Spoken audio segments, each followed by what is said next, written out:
Hey guys, welcome to Rimworld.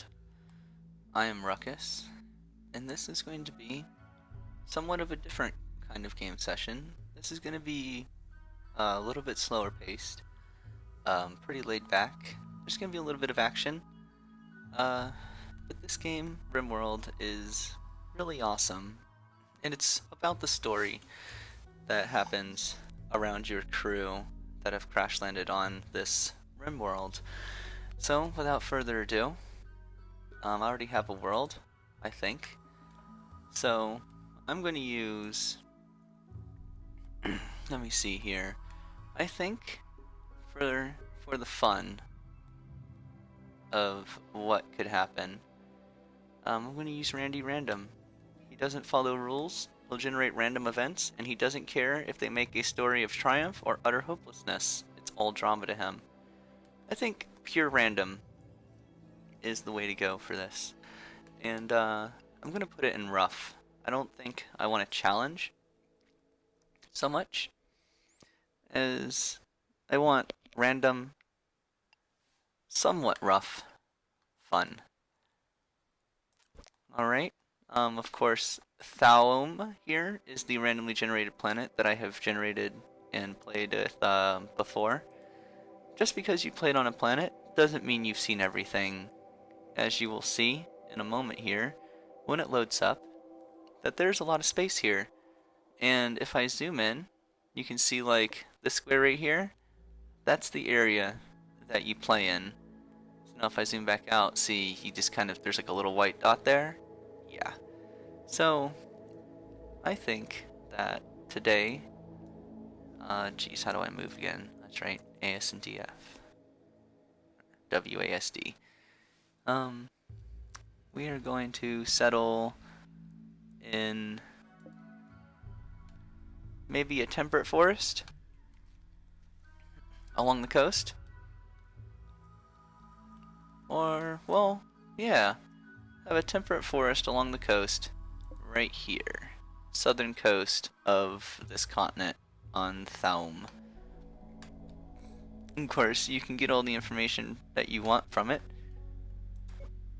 But, and you can, of course, look at various readouts of the world. I just like leaving it in biomes because that's all I really need to know. What kind of a map do we want? Let's go with a somewhat large. Let's go with, yeah, sure, let's go with a larger medium-sized map here. Here we go. That shouldn't be too much room. I won't use all of it. And now we're gonna find the crew. I generally like to leave them as they are. So let's see what we have here. Mechanoid nerd. 23-year-old male, and he was a mechanoid nerd. He grew up in an herb world as the only child of a pair of mechanoid designers.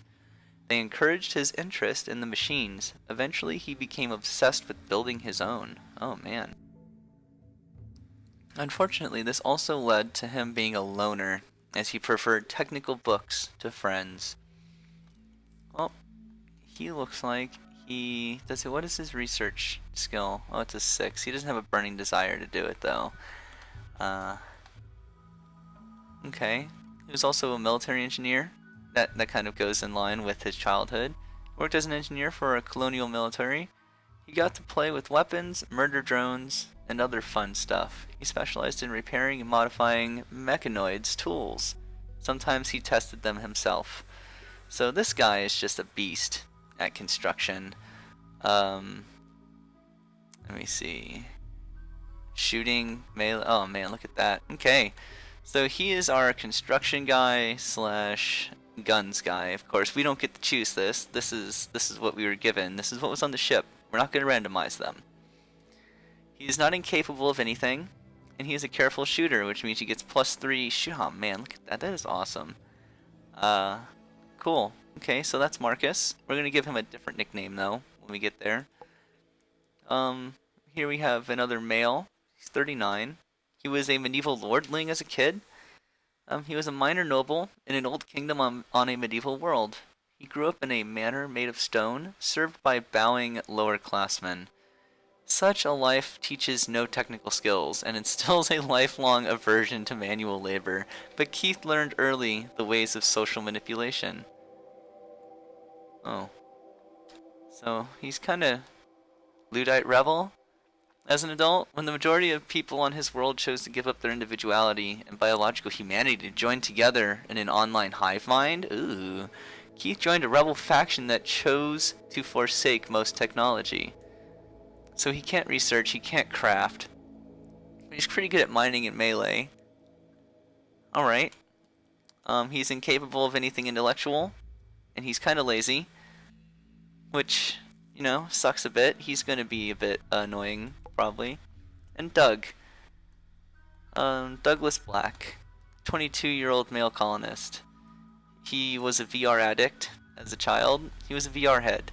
Someone who is permanently jacked into the virtual gaming universe by his spinal plug. He moved through his daily tasks barely aware of the physical reality around him. This left him nearly unable to socialize. Ooh. So he can't be a warden because he's kind of... Oh, look, he was a rugby player, though. After years of addiction to virtual reality games, Douglas was saved when the doctors unplugged him. Unfortunately, they unplugged him during a match of Rugby Rampage 4. The mental backlash merged his real identity and his virtual identity, leaving him with the personality and skills of a rugby player. Huh. So this guy thinks that he is a rugby player in a virtual reality game. But he kind of has a burning... What?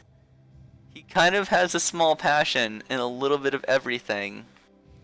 And he is a hard worker. So even though he is completely batshit crazy, he's just he just wants to learn, and he's a pretty hard worker. He's not very good at social interaction, and he cannot do any kind of social interaction, and because he just sucks at it, and he can't clean. Well, that's interesting, isn't it? Jeez. We've got the mechanoid engineer. We've got the VR addict, rugby player. Well, the crazy guy who thinks he's a rugby player. And we've got the medieval lordling. I'll just wait for the map to generate, and then I'll come back. Here we are. The three of you awake in your crypto-sleep sarcophagi to the sound of sirens and ripping metal. You barely get to the escape pods before the ship is torn apart. Sometime later, you land on this unknown Rimworld. Well, we know where it is, don't we, guys? That's okay. They don't know. As pieces of the shredded starship fall around you, you start making plans to survive. And of course, those plans to survive include being able to pick up all of this rock, all this metal, all this wood, all this food, all these medkits, all these guns. I said all these guns. Now, which of you guys was good at shooting? Oh man, Marcus here, he's great at shooting. So he's going to equip the Lee Enfield. Doug is going to get this pistol. And Keith, where is... There it is, there's the other pistol. Okay, we're going to equip both the pistols here. And what we're going to do is we really need to get...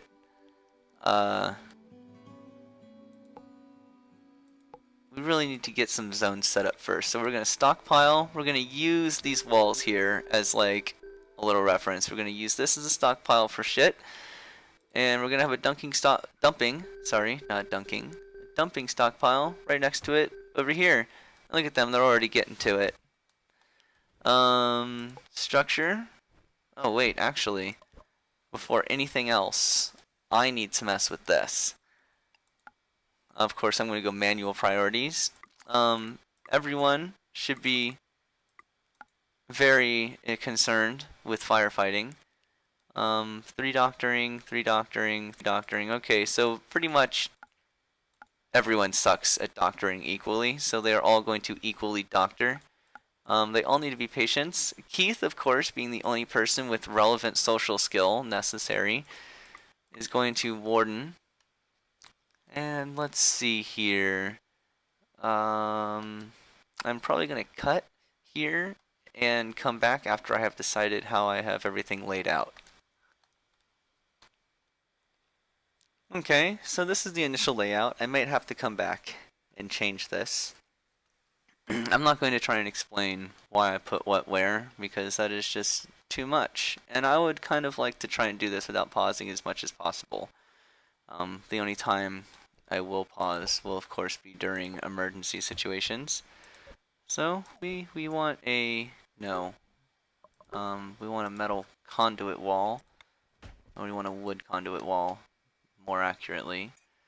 And we're gonna put it right over here. We're gonna have 1, 2, yep, there's the door.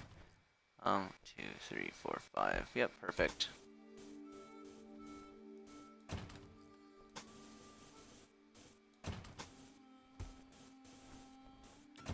And there's where the house is gonna be. Of course, they are all already getting on it because they would very much like to not have to sleep you know, on the ground, outside, where there is absolutely nothing. Because, you know, sleeping outside on the ground kind of sucks. I don't know if you know this. I mean, I was a Boy Scout one time, so I know that sleeping on the ground outside does really kind of suck.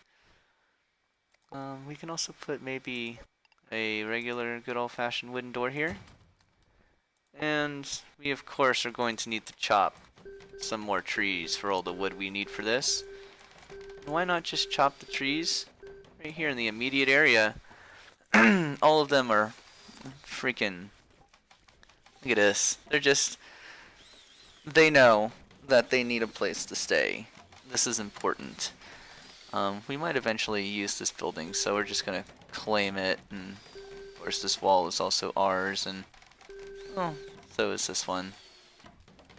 Just getting that out of the way.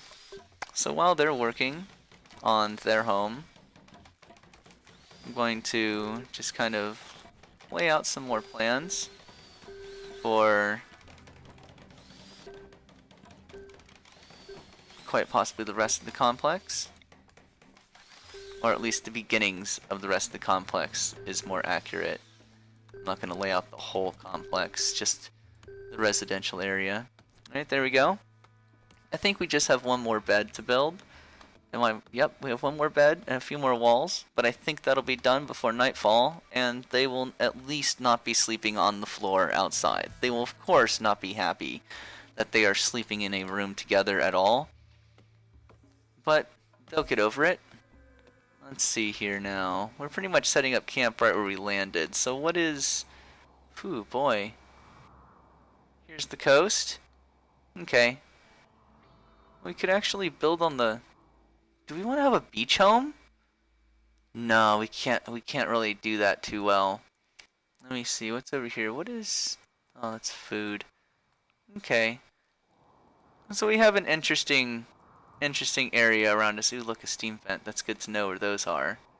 And there's one right down... Oh, look at how beautiful that is. There's a steam vent right there.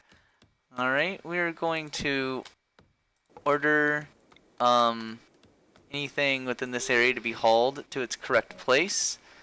We want to... I guess I want to plan out where the kitchen and everything is going to go. We do need plants. And what better place to put the plants than out here? Maybe a little further down, like here. Yeah. 2, 3, 4, 5. 5 by 5 area sound good? 6, 7. Sure, 7 by 7 area for plants. And 1, 2, 3, 4, 5, 6, 7. Okay. And this area is not going to be for potatoes, but strawberries. Or, well, yeah, definitely. Potatoes and strawberries. Oh, look at that. Their beds are done. I can get started telling them to actually, now that that's been done, I want to take my grower. Who is my planting guy? Okay, so it's Doug. So we're actually going to take constructing down to a 2 for you so that you actually take care of this first. Yep, sounds good. And now we're going to plan. I see 1, 2, 3, 4, 5, right? We want to do the same thing here. 1, 2, 3, 4, 5. Okay. 3, 4, 5. 1, 2, 3. Sure, why not? We're just gonna make this place nice and. Ooh, wait. Want to remove the plans up to. Yep, here we go. Because this is gonna kind of be like the social room where you can go and hang out with everybody and just kind of be yourself. We're gonna put a door here. We're gonna put a door here. We're gonna put a door kind of. You don't know if that's exactly middle. I think that is. 1, 2, 3, 4, 5, 6. 1, 2, 3, 4, 5, 6. Okay, so it can't be exactly middle, but it's fine. We don't care if it's exactly middle. And we are actually going to have them build a. Ooh, we're gonna have them build a geothermal generator like right off the bat. Boom, because it can go right here. Why not have a geothermal generator if you can have one? Oh, look at this. We have like some. What is this? Metal. Oh, yeah. Look at that. Metal ore. We're gonna order them to mine this metal ore here.